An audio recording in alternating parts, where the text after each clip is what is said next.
My name's Andrea Warmington. My name is Owen Burns. And welcome to Silo, the podcast about self-discovery and personal growth and what that means to you. Today we are on episode 65. How are you doing, Andrea? I'm good. We are a few more days until the end of the year. How amazing is that? Yeah. You know, one of the things that came out on my jog today was, what am I going to talk about on the podcast and you know, and our intro? And one thing that kept in my mind was resilience. And I really felt that resilience is something that we have all been through this year. And resilience is something that I want to take into 2021. What about you? I agree. I love that word, resilience. It's, coming back and, breathing new life. And I feel like that the new year is going to be much, much more positive, and I'm really looking forward to it.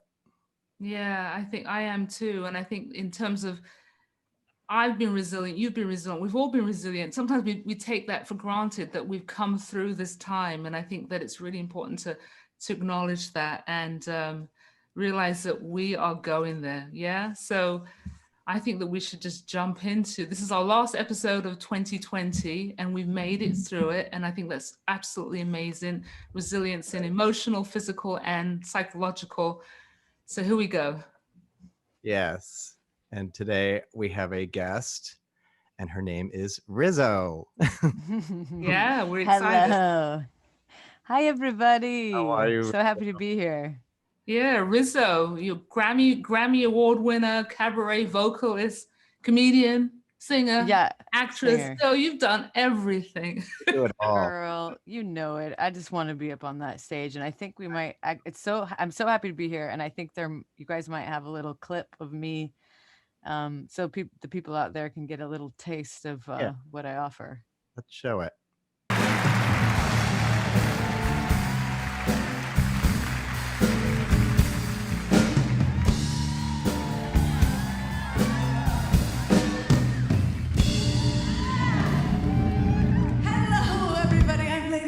And I am an American,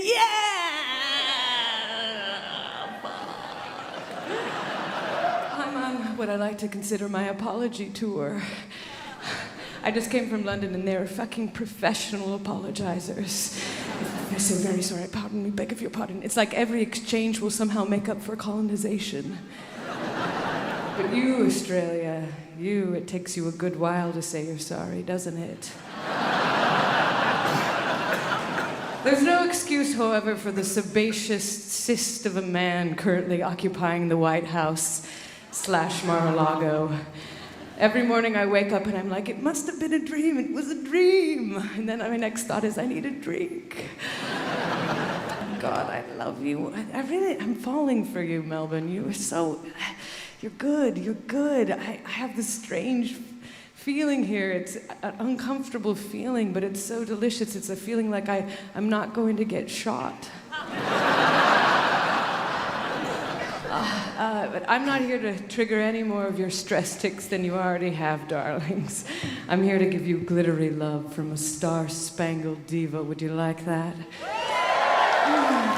Yes, to do that, there's one important thing I have to do. I have to lean in and I have to take a hit off of you.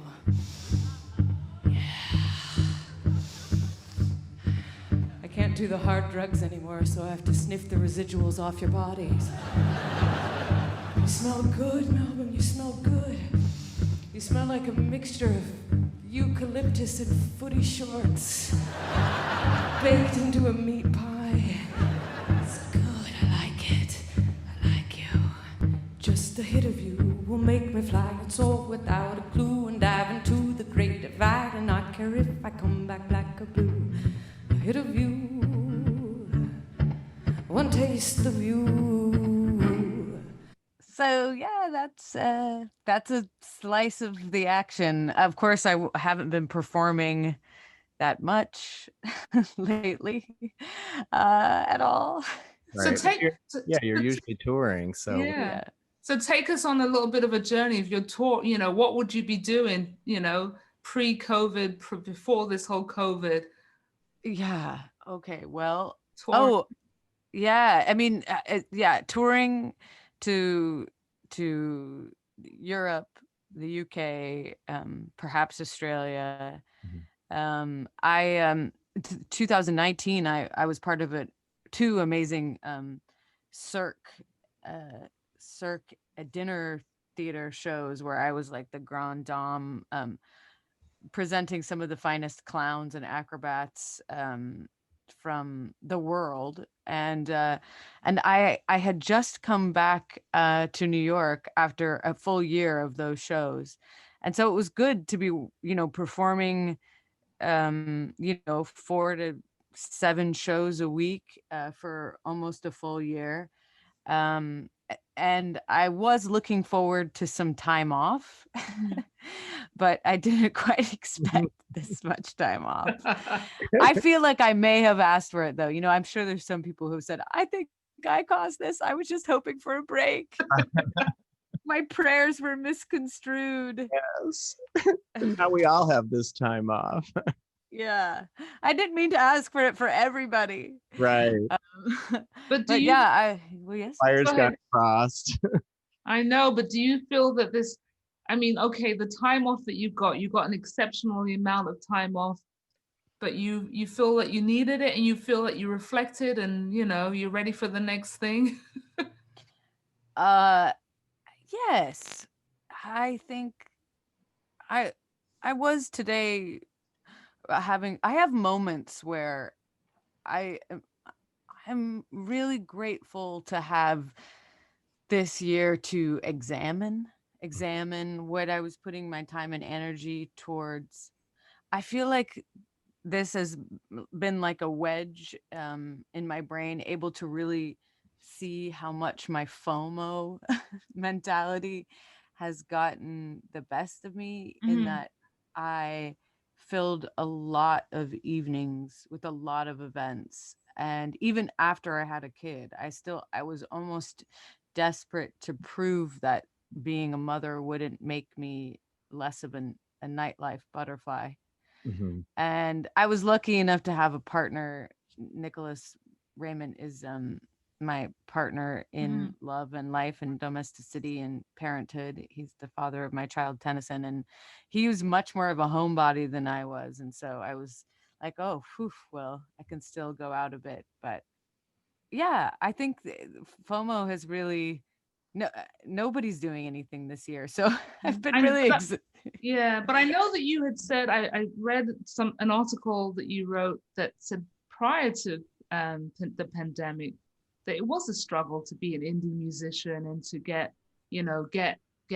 these gigs. The tours was the thing to do. I mean, yeah, either that or you would you needed to be signed up with a corporate, a big corporation, a big music label. Yeah. So in reflection of that, give me a little bit about where you are now, knowing that that was where you were prior to COVID and now you're here.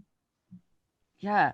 Well, luckily I was able to kind of garner a cult following in all these different cities across America, and then some in the rest of the world.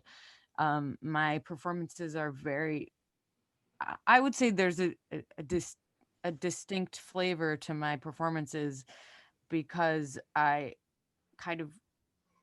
couch the spiritual in these very glamorous trappings, using music and storytelling and kind of the archetype of the diva to lure people into a feeling. And then once we're there and they completely trust me, I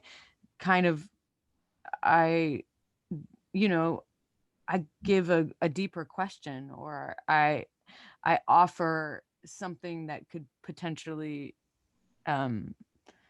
change them. And who knows if I do. I mean, all moments we can be changed. We're mutatable species, but I definitely would say like I'm a secret yogi in that way. Like, people don't know it's coming.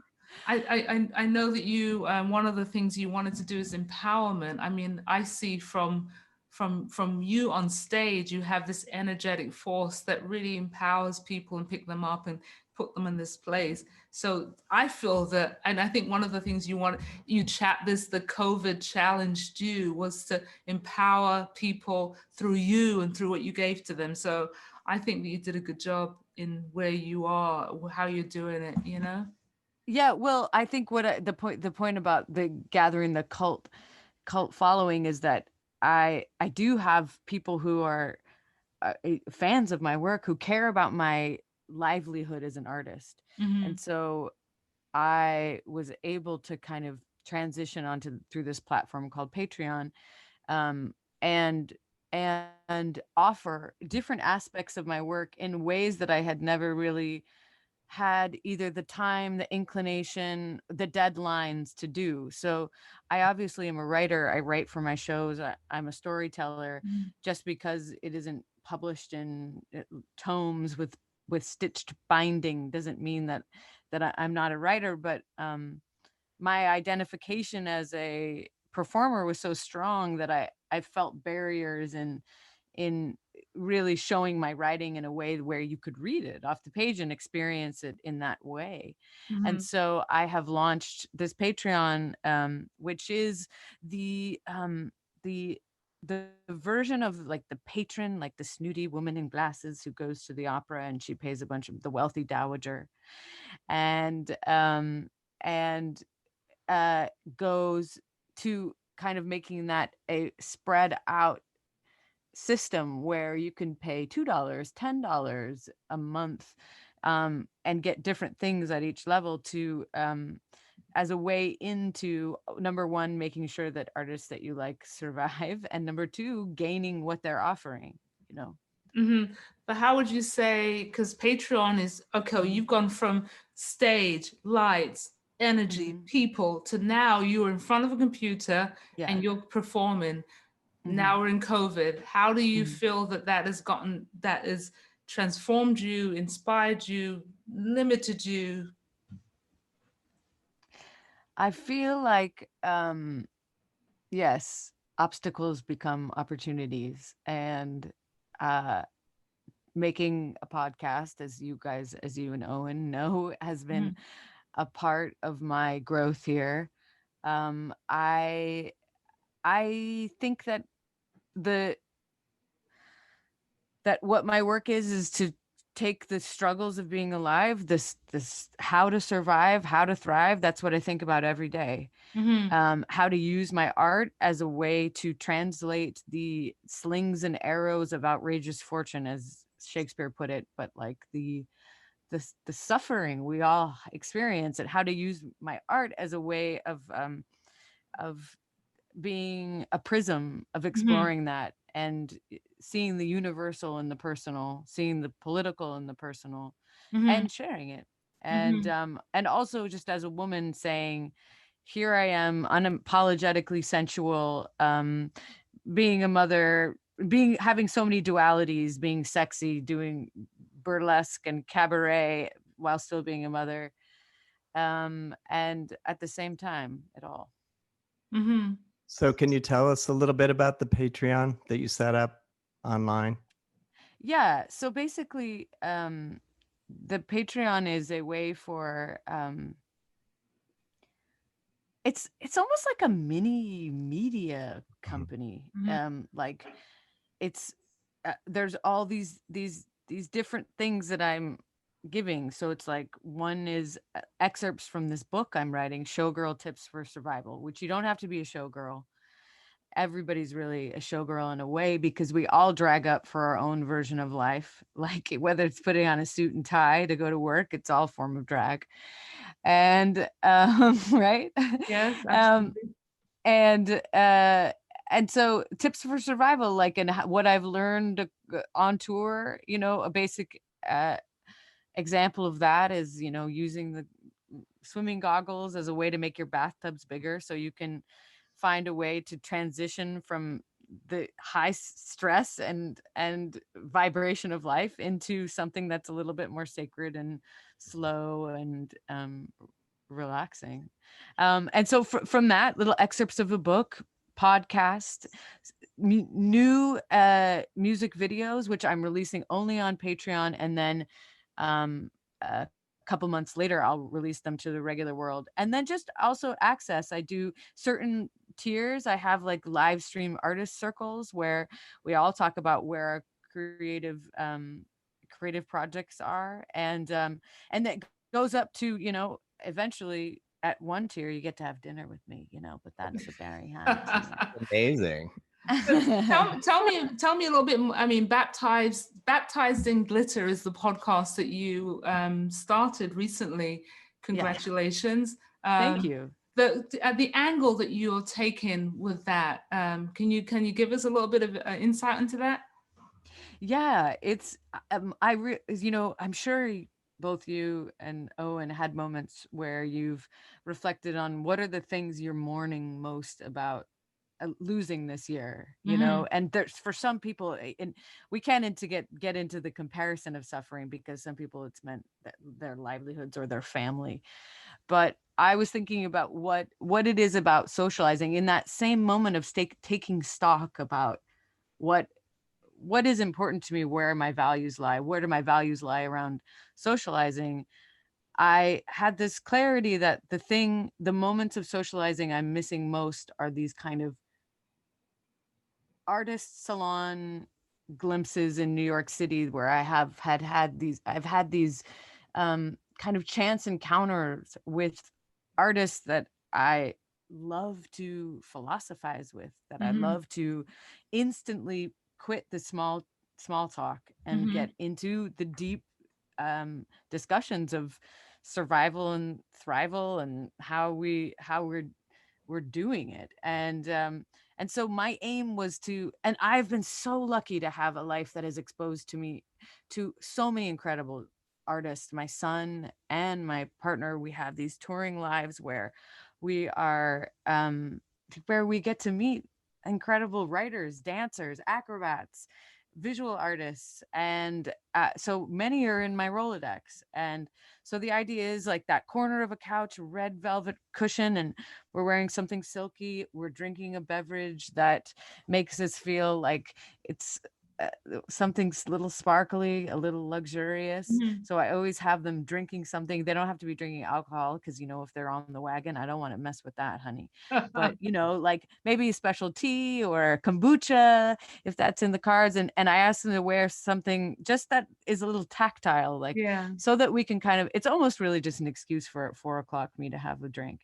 But it allows you to, the podcast allows us you to be really one-on-one with the circle of celebs and people, artists that you've met through this time, which is pretty, I love the idea of doing that, really being real and just having and most of them I have personal history with, you know, and so I've either been on stage with them, or the author Michael Cunningham, I just did the writer for, he wrote The Hours, Pulitzer Prize winning Hours. I lived with him in about almost a decade ago in the East Village, and so we've shared a lot. I just was able to interview Zadie Smith, the incredible writer of White Teeth, and we've known each other socially and shared the stage once because she can sing. I know, I saw that you guys, I mean, going into fame, and I mean, obviously you've worked with Moby and you've worked with Reggie Watts and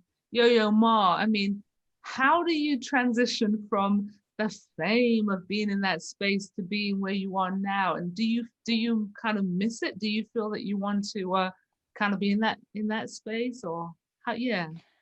I think that the idea of fame can be a real tyrant, and in this moment of turning in the same way where where I'm examining FOMO, I'm really examining like what is fame and what is the usefulness.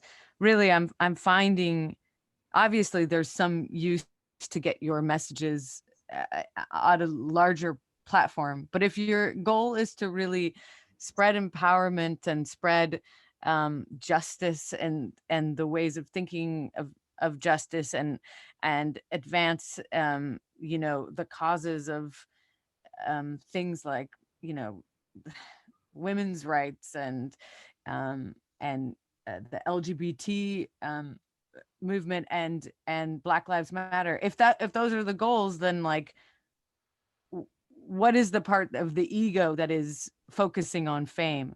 But yeah, I've definitely been around famous people, and like Moby would always say, I've met a lot of famous people and I still like my friends better.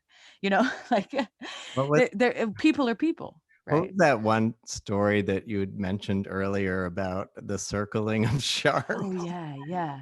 which I Yeah, thought was well, really kind of amusing.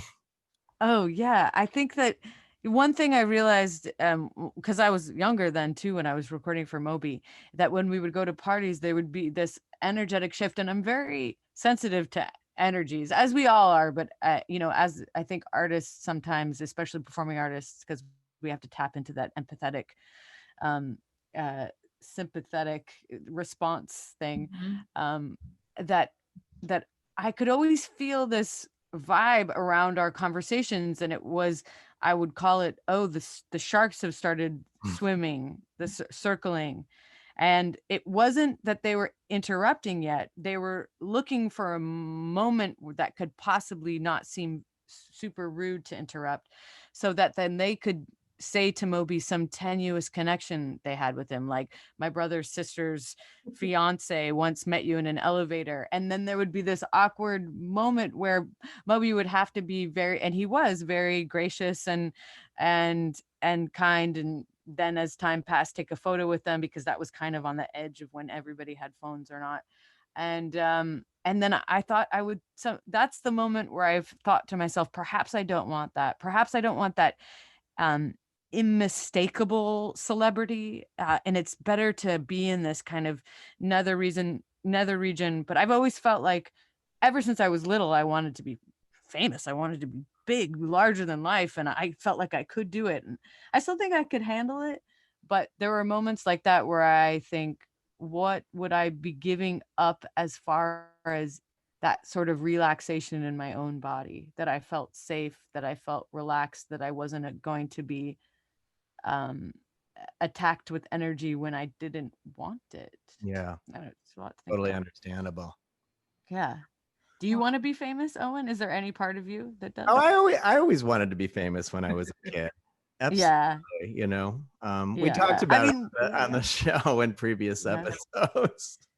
Yeah, well, I mean, I know we have limited time, but I do have some philosophies on that kind of desire for fame. I think that we are so hardwired for connection and for acknowledgement of position, I guess, and to be known. Mhm. And we used to have that in smaller communities, because we had our community first, we had our Mhm. tribes, then we had our small towns, and Mhm. you would be like, oh, there's Gary the baker, there's Cecilia, the jewelry maker, you know, and like that small town mentality, it is a bit of fame in that. And then very soon, the small town, small community thing was dead, and we were all aiming for this anonymity in a larger city, but then gunning for the big sort of recognizable thing of fame that came with power. And but I think, yeah, it comes from a wholehearted place of not wanting to be totally anonymous. Yes, absolutely. Mm. Family, how do you, I mean, I know you have a beautiful son. I've seen him. How Oh do yeah, you? he's so handsome, I get worried he won't develop a personality. He's a gorgeous guy. He's a gorgeous little boy. But how do you, I mean, I know that you're not on the road, but how were you doing that? I mean, there was something that you said in our pre-interview. You talked about the clowns bringing up your son. And I thought, Oh wow, that yeah. was really an interesting approach, because you are on the road and you are with a lot of talented people. I mean, you know. Yeah. I mean, I would honestly, when he was a baby, I'd like thrust him into like an every drag queen's hands that I could find. You know, I had a really my biggest fear while I was pregnant was that I would I would actually rub my belly and say, "Don't be mommy glommy." That's what I would say. Do not be mommy glommy, because I will not be able to handle that. I already have commitment issues as it is, and if you are not independent, I will dislike you. And somehow that spell worked because he's incredibly social. And I mean, I'm sure if he wasn't social, I'd deal with it. I'd still love him. But yeah, I early on just kind of made it clear that this is a hands-on experiment, me having a kid. And even if you're, fearful of children, like, get over it, because the joy that babies and children, toddlers, bring into our sphere is necessary to battle embitterment. And I think many of my New York friends that have distanced themselves from families or breeders or whatever at all, I can see it, that there is kind of a hardened adult crust that happens when you don't give space for little ones. And that there's these moments, yeah, they're a pain in the ass. You have to care for them. Sometimes they're not raised very well. They scream, they can't get their own breakfast going. What the hell's going on with that? Make your own breakfast. I'm in bed, but I do think that the joy, like the through the mind and the eyes of a child, it gives us this medicine that we need. And so, yeah, I was lucky enough to, in the circus, have some of the finest Cirque du Soleil's clowns look after him, acrobats, trapeze people, having him swing on a trapeze before he could confidently even walk. And I'm really into kind of a larger community, giving an impact to this boy, and hopefully he'll be able to, be a part of the good in the world because of it. So being exposed to clowns and trapeze artists at a young age, you're saying that that's kind of like life experience in itself. It is. I mean, there's no way that I can give him everything he needs to know. He has to soak it up from, and to be able to be in Italy with learning from a fine comedian, and being in Australia, and sitting on the laps of burlesque dancers, and I'm just really trying to prep him to be able to write the best memoir. I love it. I love it. That was a joke, but maybe it's not. No, I don't think it is. I think that you're definitely showing him a different way. And I think your energy and your lifestyle is probably going to reflect on him and how he pursues his life, which I think is a great thing. And you're keeping it very open. Yeah, and luckily his father's a tiny bit more conservative than I am. Like when I was pregnant, we were like, I mean, I was suggesting that maybe we could potentially have a nocturnal baby and not have to wake up early, and his father's more rational and reasonable than I am. But that we both provide, yeah, there's moments where we're lucky enough this year to have another friend in the mix helping parents. So really, I think 3 adults on 1 kid is the right ratio. But what I always say with her name is Debs, is that she always looks at him and says, "What a life you've got." And because she'll have these moments realizing he's in this lake swimming in upstate New York and around this fall foliage, and all the steps that she's been to witness. And then now we've started to say, after "What a life he's got," we look at our own selves and say, "What a life we've got." Instead of standing in that, being jealous of him and his incredible childhood, realizing we're living alongside him and we're all still kids at heart. And what about the future? What's going on with that?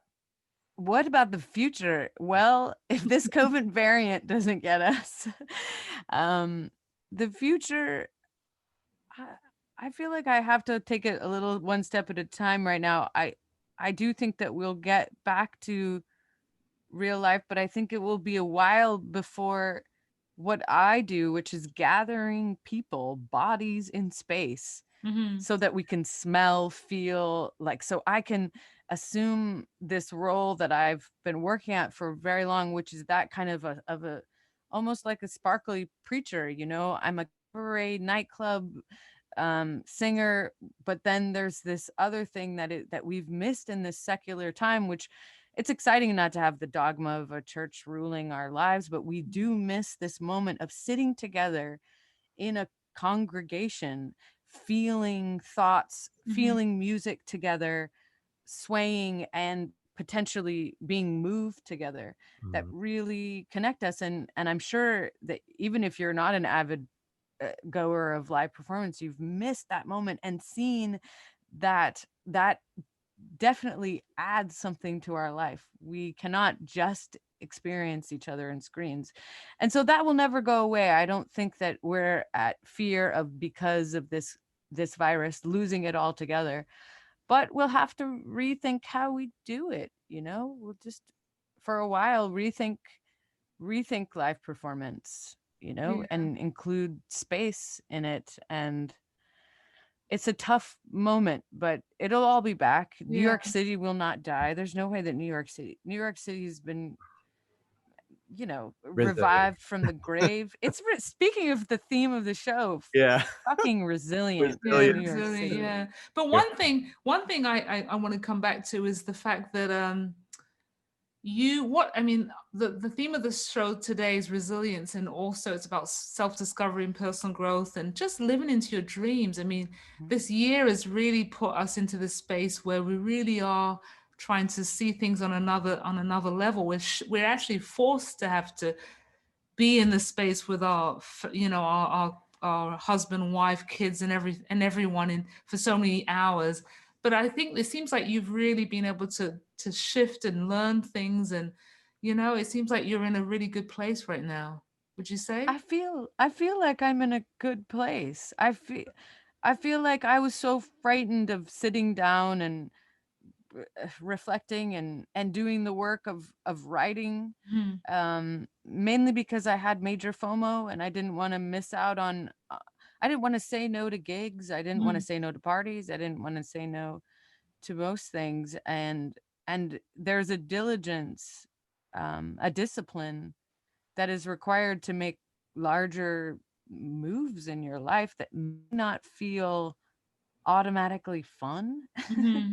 I mean, that's, I think, the big secret to life is how to combine forgiveness, self-forgiveness with discipline. So how do we take it easy on ourselves, not be too self-critical? The mind, the critic is super large, and if we cannot actually start from a place of loving ourselves, accepting ourselves, forgiving ourselves, there's no way you can be that for other people. You can pretend to have empathy and care for other people, but if you don't actually fully forgive yourself, care about yourself, love yourself, but then you've got to temper that with discipline and craft and actual tapas, which in the yogic translation is like the energy of life force, right? So like that kind of focused energy, life force. So yeah, still every day trying to figure out how to forgive myself and still also put the right energy towards moving to my goals. And my goals are connected to lifting everyone to see the remarkable glimmer of the world. Wow. As RuPaul would say, everybody say love. Everybody say love. I know. Wow. I mean, yes. That's a good way. See, talk about a preacher with glitter. I mean, Yeah. Rue is definitely that. And yeah, if you can't love yourself, how the hell are you going to love? I know. That's a great way. I came in with that. I know, but a great way of wrapping up, from resilience to loving yourself and to moving into 2021 with that outlook, because if you don't love it inside, there's no love inside, you can't put it out into the universe. Yeah, and we've all met people who it feels like they're caring for us, but there's so much anger towards themselves that there's no way it can be care for us, because all we can do as empathetic feeling beings is see how much rage and anger there is. It's hard to hide that. So yes, I am working on actually forgiving forgiving myself for maybe even taking a day off. Great. Yes. Well, I guess we've covered it. It's been great. Did we get everything? Did we get everything We in? covered it. We got everything and Great. more. It's been great having you, Rizzo. I would love to Yeah. actually see you perform someday. Oh, yes. And please, I hope that you feel like you have $2 a month. I felt like I could make a really, really low entry level, but I am offering a lot on Patreon. And I think what the gift is that, and I'm lessening my presence on social media, not because I don't want to make it only a buy-in situation, but there's a different contract that spending those small ducats a month where it feels like number one, our information isn't being sold as data mining, right? With social media, there's a freedom to that. And it's not an addictive, it's not set up like an addictive form. It's really more like an intimate media company. Yeah, but yeah, anyone out there feeling like they resonate with what I say, please listen to my podcast, which is called Baptized in Glitter. Mm-hmm. If you feel like you are ready to baptize yourself in glitter and say yes to the radical affirmation that life is good, and find the tools to exist in a plane of joy. Yeah, and your website is patreon.com. Right? Yeah, that patreon.com/Rizo Love, because Patreon is for all the different people on Patreon. But you can also just go to my website has a button that's Rizzo.love. It's not a .com. Yeah, there is .love. Isn't that exciting? Yeah. But thank you so much. We are so excited. We're so excited to have you on because you just bring so much wonderful energy. Thanks so much for having me, Andrea and Owen, in your sweet little New York apartments. And I just hope that that you experience the new year with a little bit of some sort of ritual that is burning something that you want to say goodbye to, and welcoming something that you want to say hello to. And lots of glitter. And lots of glitter.